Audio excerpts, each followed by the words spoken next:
Salam sejahtera. Segala hormat dan kemuliaan hanya bagi Tuhan Allah yang Maha Kasih. Sahabat GPB yang dikasihi oleh Tuhan Yesus Kristus, kita bertemu kembali dalam siaran Morning Call Gereja Protestan di Indonesia bagian Barat. Saya Pendeta Levi Jandi RJ Kembuan, dan saat ini saya ditugaskan melayani sebagai Ketua Majelis Jemaat di GPB Jemaat Ober Banten, Tangerang Selatan. Dan marilah kita bersama-sama mengambil waktu sejenak untuk merenungkan firman Tuhan. Sebelum kita membaca Alkitab kita dan merenungkan firman Tuhan, marilah kita berdoa. Tuhan Allah yang Maha Mulia dan Maha Agung, kami mengucap syukur atas penyertaan Tuhan Allah dalam seluruh hidup kami. Pada saat ini dalam seluruh kerendahan hati, kami memohon penyertaan Roh Kudus yang memberi kami pengertian atas pembacaan dan perenungan firman Tuhan. Kami juga memohon agar Roh Kudus juga memampukan kami, membimbing kami, menghayati firman Tuhan di dalam tindakan, di dalam perkataan, dan di dalam pikiran kami. Di dalam nama Tuhan Yesus Kristus yang adalah Juru Selamat kami berdoa. Amin. Pembacaan Alkitab kita pada saat ini diambil dari Injil Lukas, pasalnya yang ke-24 ayat 17 sampai dengan ayat 18. Mari kita membaca Alkitab kita dari Injil Lukas pasalnya yang ke-17 sampai dengan 18. Yesus berkata kepada mereka, "Apakah yang kamu percakapkan sementara kamu berjalan?" Lalu berhentilah mereka dengan muka muram. Seorang dari mereka namanya Kleopas menjawabnya, "Apakah engkau satu-satunya orang asing di Yerusalem yang tidak tahu apa yang terjadi di situ pada hari-hari ini?" Demikianlah pembacaan Alkitab kita. Yang berbahagia adalah mereka mendengarkan firman Allah dan melaksanakan dalam kehidupan sehari-hari. Terpujilah Tuhan kita Yesus Kristus. Haleluya. Sahabat GPB yang dikasihi oleh Tuhan Yesus Kristus, selama beberapa hari di kota Yerusalem, orang membicarakan tentang Tuhan Yesus. Ada 3 peristiwa yang terjadi secara berdekatan yang menjadi pokok pembicaraan di kota Yerusalem. Pertama, kehadiran Tuhan Yesus di kota Yerusalem. Orang-orang di kota Yerusalem telah lama mendengar tentang Tuhan Yesus dari kota Nazaret ini. Mereka telah mendengar kuasa luar biasa yang dimiliki oleh Tuhan Yesus. Kuasa itu membuat Tuhan Yesus dapat menyembuhkan orang-orang yang sakit. Orang-orang yang buta dapat melihat. Yang lumpuh dapat berjalan kembali. Kuasa itu pun dapat mengusir roh jahat. Bahkan mampu menenangkan angin dan air yang mengamuk di danau. Tuhan Yesus juga berkuasa memberi makan kepada banyak orang, 5.000 orang, melalui 5 roti dan 2 ekor ikan.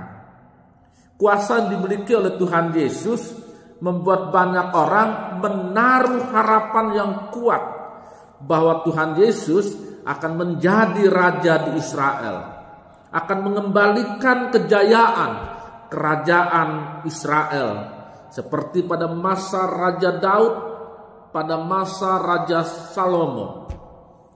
Jadi ketika Tuhan Yesus memasuki kota Yerusalem, orang-orang di Yerusalem menyambut Tuhan Yesus dengan meriah sebagai seorang raja. Kedua, peristiwa yang kedua adalah hukuman mati untuk Tuhan Yesus. Orang-orang di Yerusalem menyaksikan perubahan sikap yang diterima oleh Tuhan Yesus, dan mereka sendiri yang juga menunjukkan perubahan sikap itu. Orang-orang yang tadinya mengeluh-elukan Tuhan Yesus sebagai raja ternyata memutuskan bahwa Tuhan Yesus harus menjalani hukuman mati di kayu salib. Peristiwa yang ketiga adalah tentang keberadaan tubuh Tuhan Yesus. Ada beberapa perempuan yang memberitahu bahwa Tuhan Yesus yang telah mati itu telah bangkit. Simon Petrus, salah seorang dari murid Tuhan Yesus, telah memeriksa kubur Tuhan Yesus. Memang kosong, cuma ada kain kafan. Sahabat GPB yang dikasihi oleh Tuhan Yesus Kristus, dua orang murid Tuhan Yesus yang sedang berjalan dari Yerusalem ke Emmaus juga membicarakan tentang segala sesuatu yang telah terjadi di Yerusalem. Di tengah-tengah perjalanan ada orang lain yang mendekati mereka dan turut bercakap-cakap dengan mereka.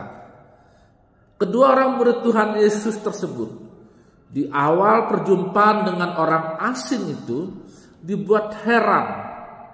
Mereka heran dengan ketidaktahuan orang asing tersebut yang sepertinya belum mengetahui segala sesuatu, segala kehebohan yang terjadi di Yerusalem. Namun dengan segera keadaan menjadi berbalik. Orang asing itu malah mengajarkan kepada kedua murid Tuhan Yesus tersebut tentang Mesias. Apa perkataan kitab-kitab Nabi Musa, kitab-kitab nabi-nabi tentang Mesias. Perkataan Kleopas yang kita baca dalam Alkitab, yang adalah salah seorang dari kedua murid Tuhan Yesus itu, patut direnungkan dengan baik. Pertanyaannya adalah, apakah engkau satu-satunya orang asing di Yerusalem yang tidak tahu apa yang terjadi di situ pada hari-hari ini? Sekali lagi, satu-satunya orang asing di Yerusalem yang tidak tahu. Sahabat GPB yang dikasihi oleh Tuhan Yesus Kristus, masalah yang kita jumpai adalah Kleopas dan juga rekannya memiliki pengetahuan menurut apa yang dilihat dan apa yang dirasakan olehnya. Yang dilihat oleh Kleopas adalah Tuhan Yesus itu adalah nabi yang berkuasa, yang diharapkan akan menjadi raja yang membebaskan Israel dari kekuasaan kekaisaran Roma dengan kuasa yang dimilikinya. Yang dilihat oleh Kleopas dan juga rekannya adalah nabi yang berkuasa tersebut, yaitu Yesus Kristus, pada akhirnya mati disalibkan. Seperti tidak memiliki kuasa apapun, sehingga mati di kayu salib. Yang dilihat oleh Kleopas adalah kejadian di luar akal pikirannya, berdasarkan pendengaran apa yang dia dengar dari para perempuan itu. Bagaimana mungkin tubuh Tuhan Yesus tidak ada lagi di kuburan? Apakah ada yang mengambil tubuh Tuhan Yesus? Siapa yang mau menyentuh tubuh orang mati dan menajiskan dirinya menjelang hari Sabat? Jadi dirasakan oleh Kleopas adalah rasa kehilangan, bingung, sedih, yang tercampur aduk. Percakapan dengan orang asing yang sebenarnya tidak lain adalah Tuhan Yesus sendiri telah membuka pikirannya. Ternyata Kleopas dan rekannya belum mengetahui apa-apa tentang Yesus Kristus. Mereka telah salah memahami makna kehadiran Tuhan Yesus. Mereka salah memahami makna dari kemesiasan Tuhan Yesus. Pikiran kedua murid Tuhan Yesus, yaitu Kleopas dan rekannya yang sedang berjalan dari Yerusalem ke Emmaus, telah ditutup oleh harapan yang lahir dari pengetahuan yang tidak tepat. Saya ulangi, pikiran kedua orang murid Yesus tersebut telah ditutup oleh harapan yang bertolak dari pengetahuan yang salah tentang Tuhan Yesus. Akibatnya sangat sulit bagi kedua murid tersebut untuk mencerna peristiwa demi peristiwa yang terjadi berlangsung dalam hitungan hari tersebut. Padahal Tuhan Yesus telah berkali-kali memberitakan tentang kebangkitannya dari kematian. Sahabat GPB yang dikasihi oleh Tuhan Yesus Kristus, kita juga harus hati-hati. Sebagai warga gereja, kita seringkali berpikir seperti Kleopas dan rekannya, hanya berpikir menurut apa yang kita lihat dan kita rasakan semata-mata, bukan menurut kehendak Tuhan. Kita harus memperhatikan dengan baik firman Tuhan yang kita baca dari Alkitab dan yang kita dengar sebagai renungan. Ada proses belajar yang harus kita lakukan. Kita tidak boleh membiarkan kehadiran Tuhan ditentukan menurut keinginan kita semata-mata. Segala kemuliaan dan hormat hanya bagi Tuhan. Tuhan memberkati pelayanan kita bersama. Amin. Marilah kita bersama-sama untuk menaikkan doa. Kita satu di dalam doa. Ya Tuhan Allah yang Maha Kudus, kami bersyukur karena firman Tuhan telah mengingatkan kami untuk sungguh-sungguh memahami firman dan kehendak Tuhan. Kami memohon kuasa Roh Kudus menyertai kami untuk menghayati dan melaksanakan firman Tuhan dalam setiap waktu aktivitas kami. Ya Tuhan, Allah yang Maha Kuasa, kami memohon penyertaan Tuhan Allah bagi gereja Tuhan di seluruh dunia, juga di Indonesia, dalam melaksanakan panggilan dan pengutusan yang dipercayakan oleh Tuhan untuk melayani, untuk bersaksi dan mengembangkan persekutuan yang erat di dalam Tuhan. Kami memohon penyertaan Tuhan Allah yang Maha Kasih bagi setiap jemaat di gereja Protestan di Indonesia bagian Barat dalam melaksanakan panggilan dan pengutusan di dunia ini. Kami memohon Tuhan mengarahkan setiap langkah pelayanan dan kesaksian jemaat GPB untuk menghadirkan damai sejahtera bagi segenap ciptaan-Mu. Ya Tuhan, Allah yang Maha Besar, kami memohon penyertaan Tuhan untuk semua bangsa dan negara di dunia.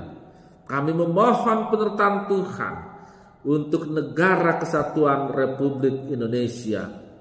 Kami memohon Tuhan memberkati semua pemerintah di dunia, demikian juga pemerintah Indonesia, dari tingkat pusat sampai ke tingkat daerah, dalam setiap kebijakan yang ditempuh untuk mengantar pada masyarakat yang menghadirkan damai sejahtera.